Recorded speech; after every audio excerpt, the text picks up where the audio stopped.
When Grandpa gave me his car, my brother demanded it for college, and my parents told me to understand and stop causing problems. I said no. Then I came home one day and found the car gone. So, I, 22 male, have been living in my brother's shadow my entire life. My little brother, James, 20 male, has always been treated like he's God's gift to humanity, while I'm basically just the invisible kid nobody gives a crap about. It's been this way since we were kids. I still remember this one time in 8th grade when I won first place in the district science fair. Spent weeks building this kick-ass solar-powered water filtration system. When I came home with the blue ribbon, my mom just said, "That's nice, dear," and went right back to helping James make a poster for his social studies project that was due the next day. He got a C+ on it, and they took him for ice cream to celebrate his hard work. Christmas was always a complete joke in our house. James' pile of presents would be stacked to the ceiling, all the latest gaming crap, best clothes, whatever he'd been whining about for the past 6 months. My pile? Whatever cheap, maybe a flannel shirt if I was lucky, and occasionally something actually useful for my projects. Practical gifts, Mom would say, with this smug look, like she deserved a medal for buying me work gloves, while James got a frickin' Nintendo. Dad was always out in the backyard with James, teaching him to throw a football or building his science projects. I'd be in the garage, alone, watching YouTube videos to learn how to fix stuff because nobody had time to show me. Whenever I asked Dad for help, it was always, in a minute that somehow stretched into years. Eventually, I stopped asking. The golden child BS went way beyond gifts and attention. James would literally wreck Mom's car, and they'd just shrug it off. Accidents happen, honey. I'd come home 5 minutes past curfew after working a late shift at the hardware store and get grounded for 2 weeks. Different planet, different rules when you're the favorite. When we were 16 and 14, James went through this phase where he'd borrow my stuff without asking. One time, he took my iPod to school, back when those were a thing, and some kids stole it from his backpack. When I got pissed, my parents told me I needed to be more understanding because he's going through a lot right now. The lot being that he didn't make first string on the JV basketball team. They never replaced it, but 2 weeks later, James had a brand new one because he needs music for his workouts. I figured out pretty early that nobody in our house had my back except me, so I shut up, kept my head down, and worked my ass off. Got my first job washing dishes at this Greasy Spoon diner, saved every penny, started learning trades from YouTube and the old guys at the hardware store where I eventually got hired. Didn't need their validation anyway. My parents had this blind spot that was exactly my size and shape. They'd remember to buy James' favorite cereal, but forget I was allergic to peanuts. They'd drive 4 hours to see James' regional baseball game, but couldn't be bothered to attend my high school graduation because it was such a long ceremony and parking would be a nightmare. It sounds like I'm making this crap up, but I swear I'm not. It's like living in some kind of twisted sitcom where I'm the side character nobody remembers, the, "Oh yeah, there's another kid too, son." The thing is, James was just as bad as my parents in his own way. Entitled, selfish, smug about his golden child status. He'd rub it in my face constantly. "Mom said yes to me, but she'd probably say no to you," he'd smirk when I was a kid. Or he'd accidentally break my stuff and then act all innocent when I got mad. By the time we were in high school, I'd pretty much accepted my place in the family hierarchy. Keep expectations low and you don't get disappointed. So I focused on stuff I could control. My braids, my jobs, my friends, my projects. So here's where my grandpa comes into the story. Grandpa Joe was the only one who ever really saw me. Ironically, he was my dad's father, a former Marine and old-school mechanic who could strip an engine blindfolded if he had to. The man was a legend with his hands. While my parents were busy cheering at James' soccer games or obsessing over his school plays, I'd be at Grandpa's garage, learning how to change oil, replace spark plugs, and eventually rebuild carburetors. Those were the days I actually felt like someone gave a damn about me. "You got something special in those hands, boy," he'd tell me while we worked side by side on whatever beater he was fixing up. "Your dad never had the patience for this stuff. Always too busy chasing the next promotion, the next big thing." He'd shake his head like he couldn't quite figure out where he went wrong with his son. Grandpa saw right through my parents' favoritism BS. This one time, when I was 15, my parents forgot my birthday, like completely forgot. They remembered the day before that James had a swimming competition the next day, and the whole family had to go. My mom actually said, "Oh, it's your birthday tomorrow, isn't it? We'll celebrate next weekend." They didn't even get me a cake. When Grandpa found out, he was pissed. Showed up at our house that night with a toolbox wrapped in newspaper. Inside was this beautiful set of precision screwdrivers I'd been eyeing for months. "Happy birthday, kiddo," he said, loud enough for my parents to hear from the kitchen. "Some people are worth celebrating properly." Every Christmas, when I'd open those practical gifts from my parents, socks, school supplies, whatever, Grandpa would sneak me something real. Quality tools, mostly, stuff I still use today. One year, my parents actually complained about it. My mom had the nerve to say, "He doesn't need to be spoiled, Joe." Like a decent set was equivalent to the new iPhone James had just unwrapped. Grandpa just stared her down like she was an idiot. "Recognizing talent ain't spoiling," he said. "It's investing." Then he winked at me. When I was 18, Grandpa got diagnosed with Parkinson's. Bad news, obviously. He couldn't drive anymore. So he called me up one week, told me he had something for me. Said it might not be pretty, but it had good bones. That was one of his favorite expressions. I drove over to his place, thinking maybe he was giving me some of his old tools or something. Instead, there was this 1967 Mustang Fastback sitting in his driveway, faded Highland green with more rust than paint, torn seats, and an engine that made sounds I didn't know a car could make. But holy hell, it was the most beautiful thing I'd ever seen. Grandpa handed me the keys and told me he'd been saving it for me since I was 12. Said he'd watched how my parents treated me all those years and figured I deserved something that was just mine.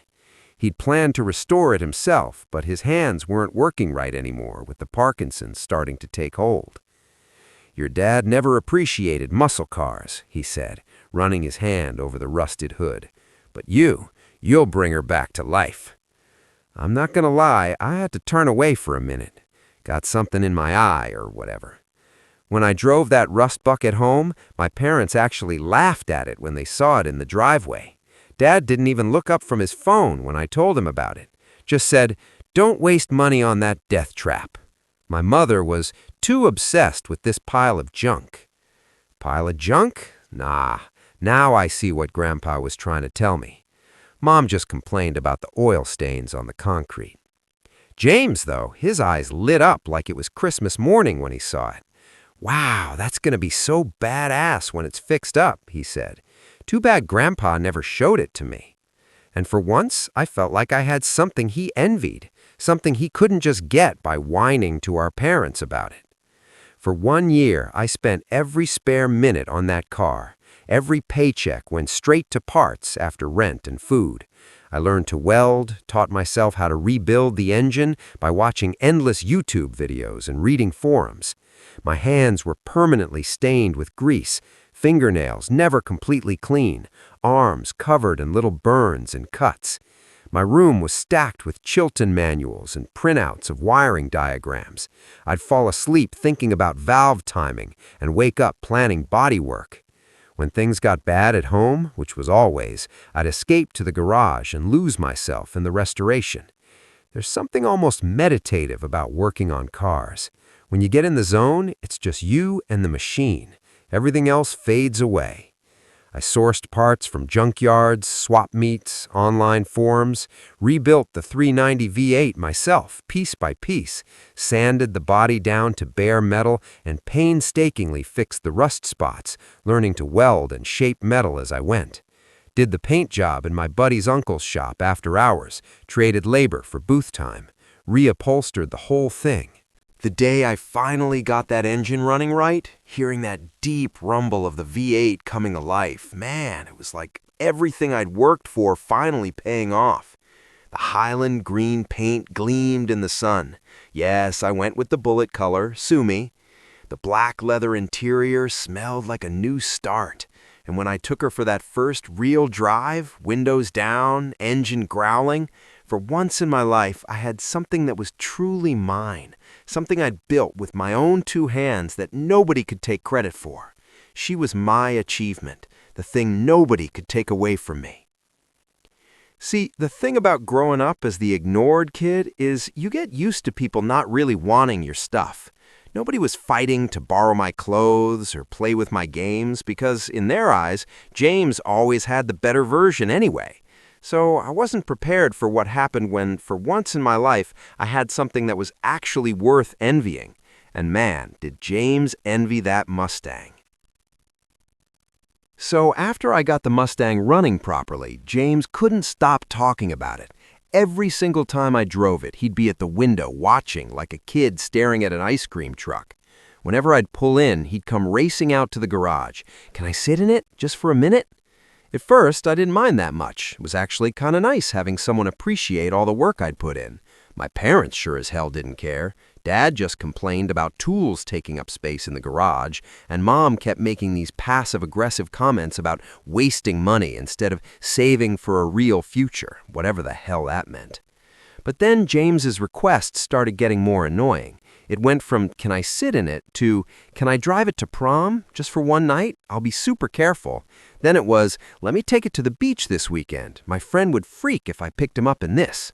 Always with that entitlement in his voice, like of course I'd say yes, because that's what everyone always did with James. I always said no. Not because I wanted to be a jerk to my brother. I said no because I knew James. This is the kid who broke 3 phones in 1 year, the kid who borrowed Dad's expensive golf clubs for a single afternoon and somehow lost half the set, the kid who never took care of anything because, of course, my parents had his back. And you think I'm crazy to let him take my painstakingly restored classic Mustang after watching that track record his whole life? Hell no. The tension kept piling up. James would roll his eyes whenever I refused, saying stuff like, "It's just a car, dude. You're so frickin' uptight." Just a car, like I hadn't spent an entire year, every spare dollar rebuilding the damn thing. Then my parents started making these little comments at dinner. Stuff like, sharing is part of being a good brother, and that car just sits in the garage most of the time anyway. Classic setup in our house. What James wants, James gets. Except this time, I wasn't budging. My dad tried to guilt trip me one night. When I was your age, I always shared with my brothers. That's what family does. I almost laughed in his face. This from the guy who literally hid the good snacks in his office so he wouldn't have to share with his kids. I just replied, "When you were my age, did you rebuild a classic car from scratch with money you earned working your ass off while going to college?" That shut him up for about 5 minutes. My mom tried a different angle. She cornered me in the kitchen one morning with her coffee cup and that fake concerned look she gets. "Honey, I'm worried about you getting so attached to material things. It's just metal and rubber. Relationships are what matter in life." Funny how they care about maintaining a good relationship when it comes to James. Things came to a head when James got accepted to State University. My parents threw this massive party, invited everyone they knew. I mean, yeah, good for him, but it's not like State is Harvard. It's a decent school with a 70% acceptance rate that he barely got into with his mediocre grades and Dad's alumni connection. But whatever, I showed up and still congratulated him.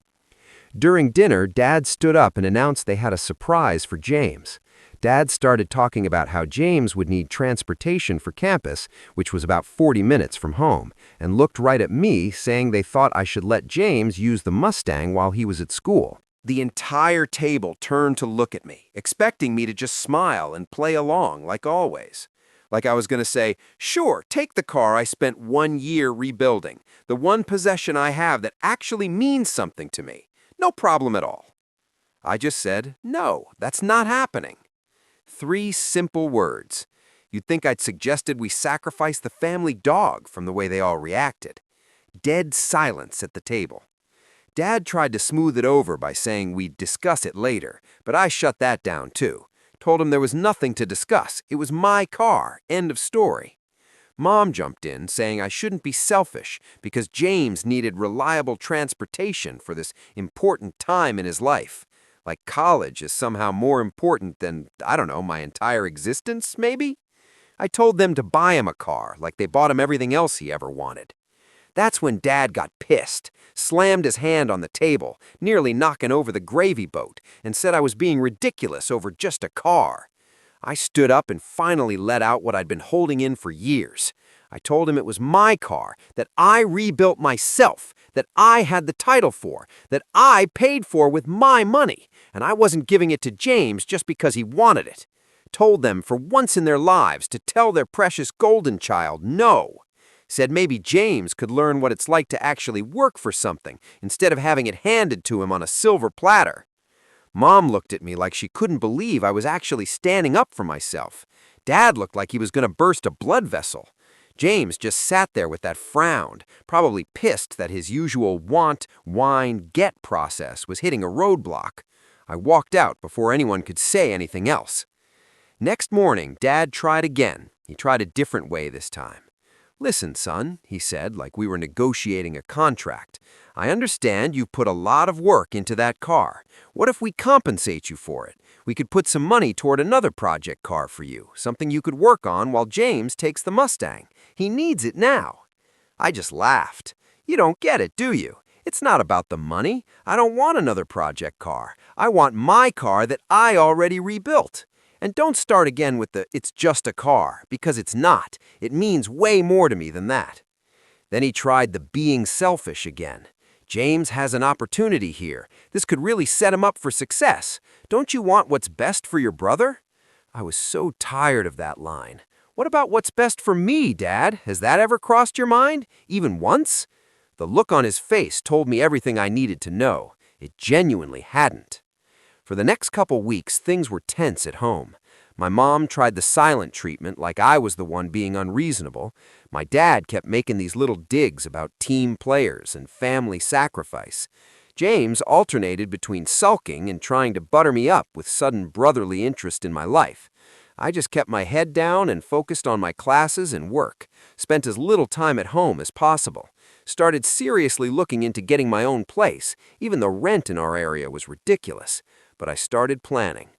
I figured they'd eventually get over it and buy James a car, like normal parents would, a car they could afford.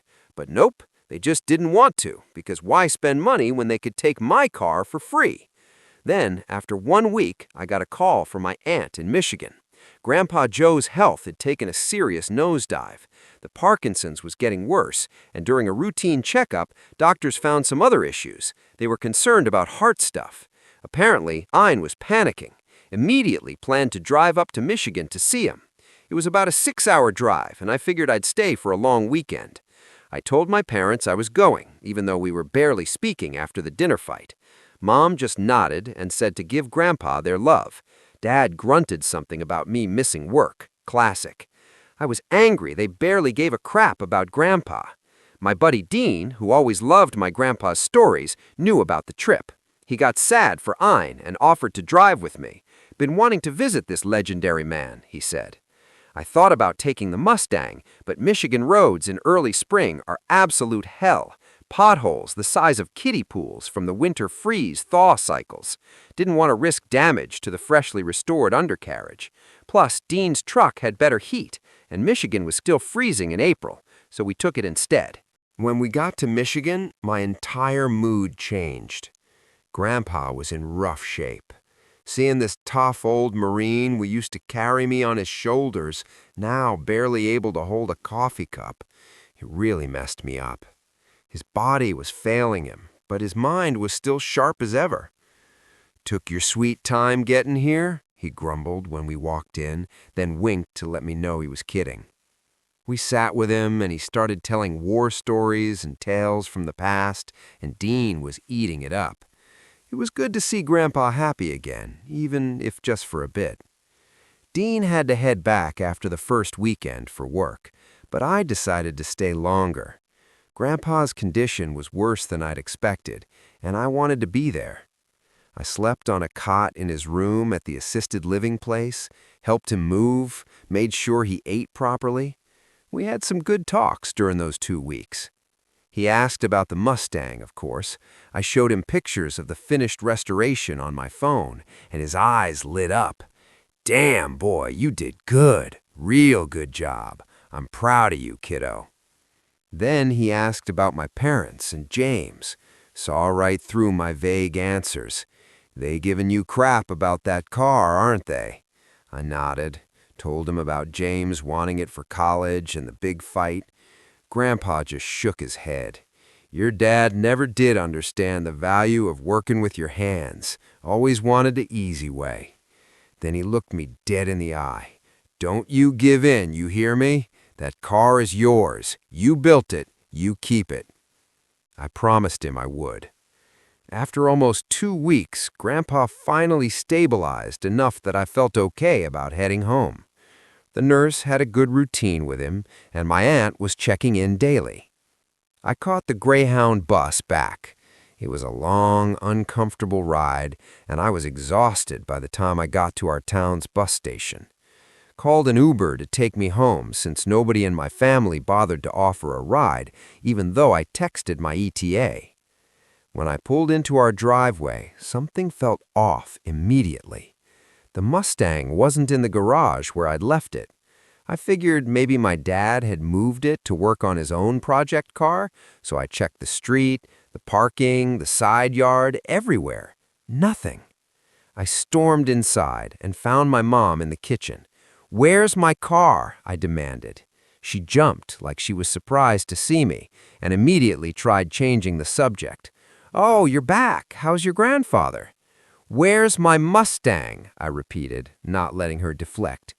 She wouldn't meet my eyes, suddenly very interested in the dish she was drying.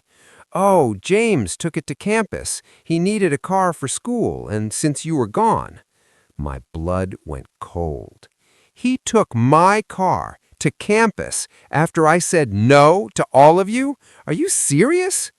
Dad walked in then, and I could tell from his face he knew exactly what was happening now.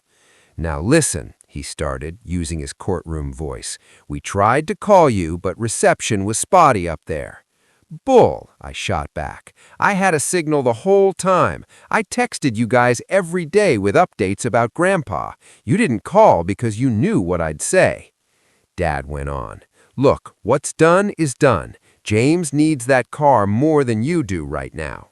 "And what am I, just existing? That's my car. I'm going to campus right now to get it." "That might be difficult," Dad said. "The title's been transferred, legally. It's James's car now." For a second, I thought I'd misheard him. "What did you do?" I swear my brain took a screenshot. The way he said it was as if he was talking about the weather. It just makes more sense for him to have it right now. "You transferred my title? How the hell did you do that without my signature?" They exchanged this look that told me everything I needed to know. "Well, about that, we forged your signature." "Are you frickin' kidding me? That's illegal." "Don't be so dramatic," Mom snapped, finally dropping the sweet act. "We are your parents. We were just making the right decision." I pulled out my phone and started dialing. "Who are you calling?" Mom asked, suddenly nervous. "The police." Dad lunged forward and grabbed my phone.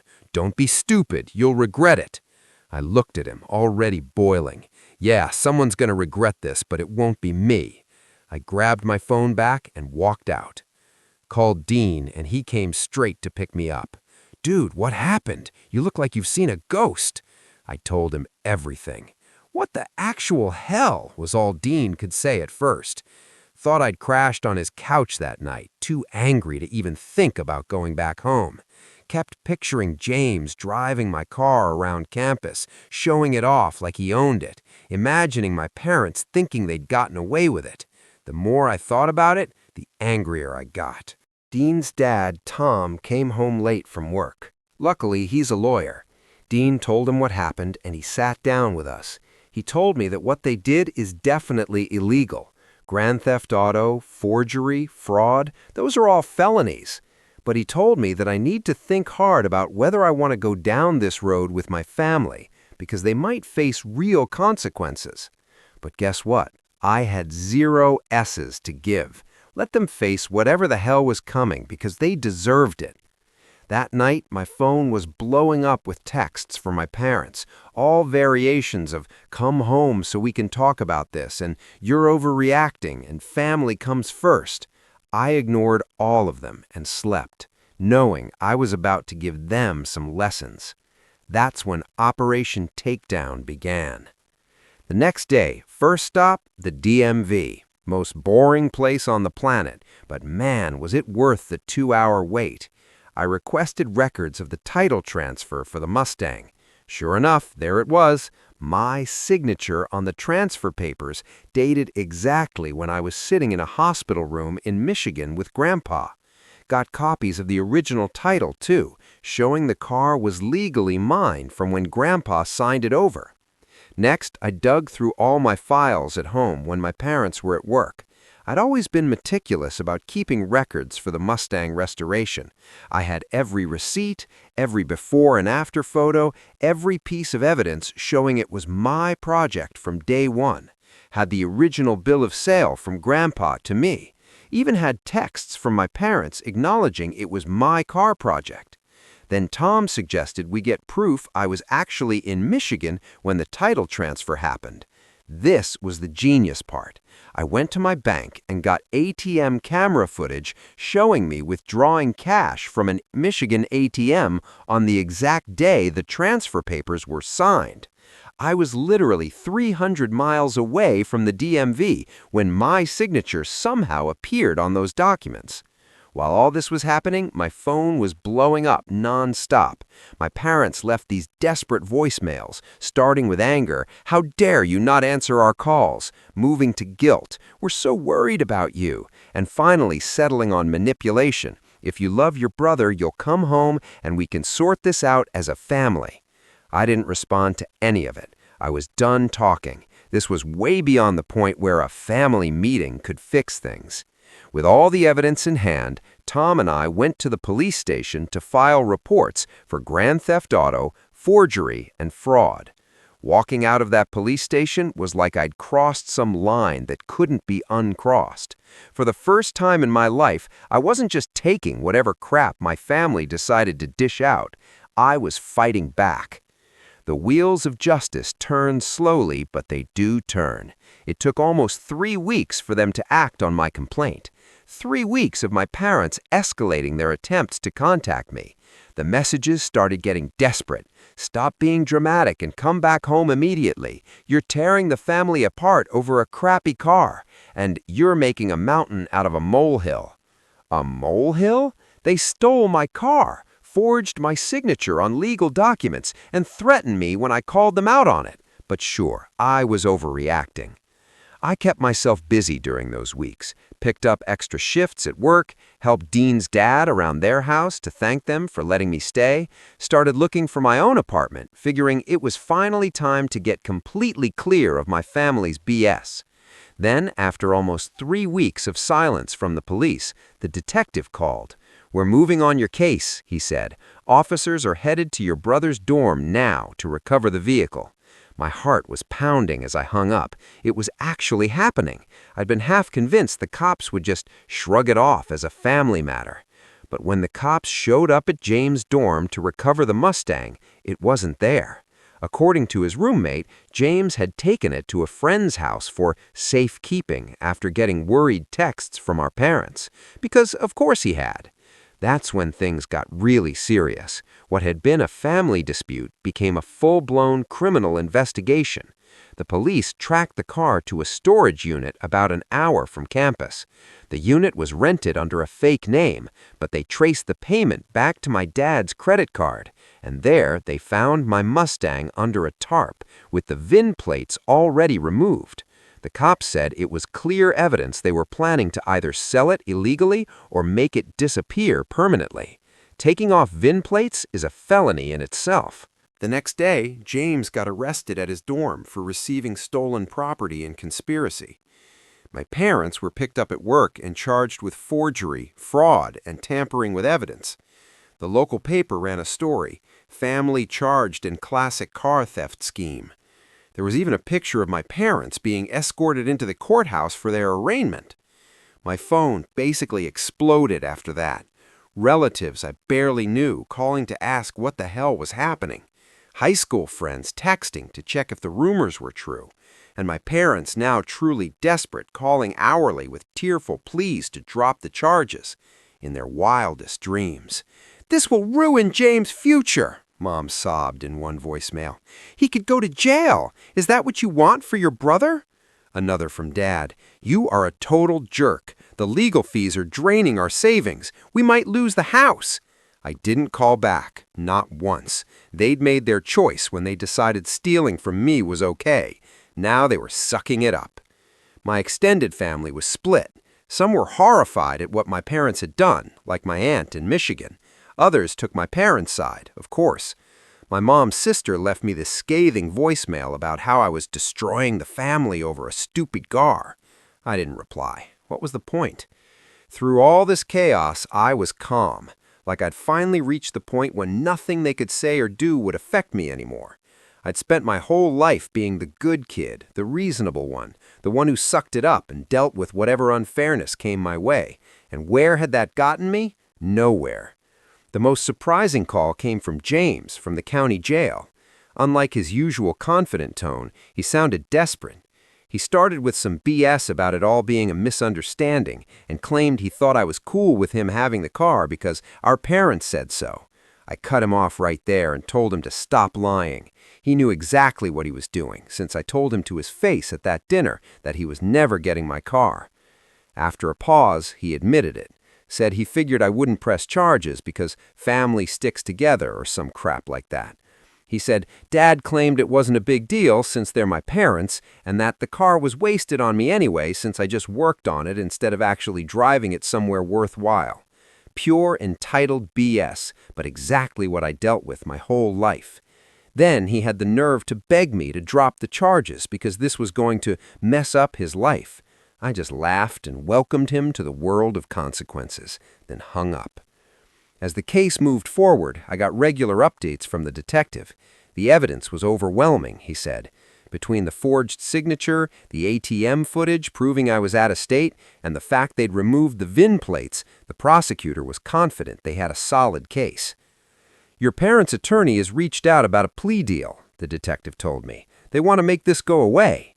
I bet they did. But this wasn't going away. Not this time.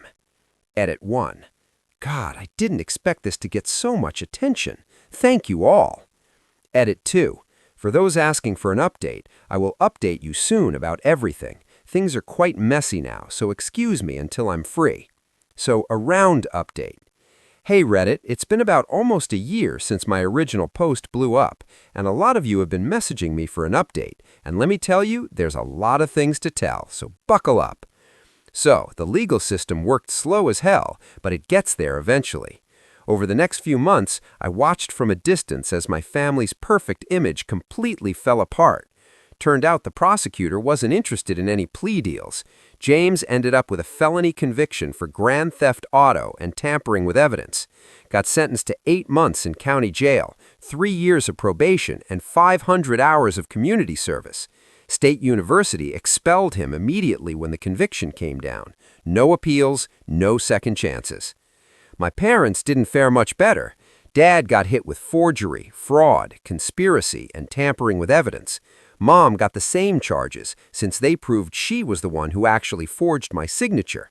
They both got 18 months probation, massive fines, and 30 days in county jail, which the judge wouldn't let them serve on weekends like they begged.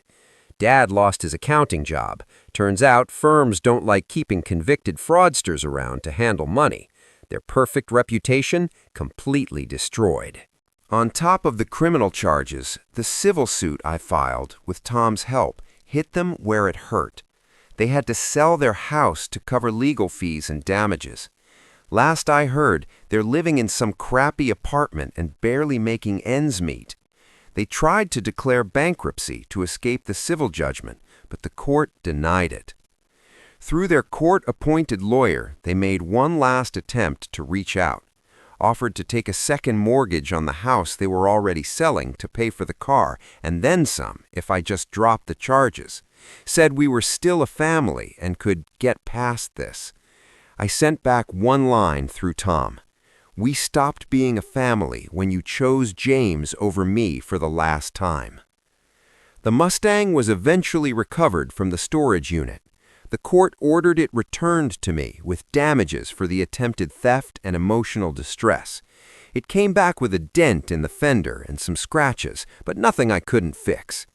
While all this legal stuff was happening, I'd been staying with Dean and his family, but I knew I needed a more permanent solution.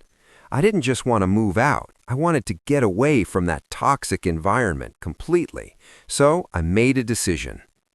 I packed up everything I owned, which wasn't much. Amazing how little you need when you start fresh. Quit my job and moved to Michigan to live with Grandpa Joe. His Parkinson's wasn't getting better, and he needed someone around more consistently than my aunt could manage with her job and kids.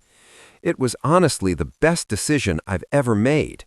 I transferred my community college credits to a school nearby and picked up a part-time job at a local auto restoration shop where they actually appreciated my skills. The first weekend after I got settled, I drove the Mustang up to see Grandpa. He looked really tired. The sight of him broke my heart. I helped him out to the parking lot so he could see the car properly in the sunlight. He ran his trembling hand along the fender.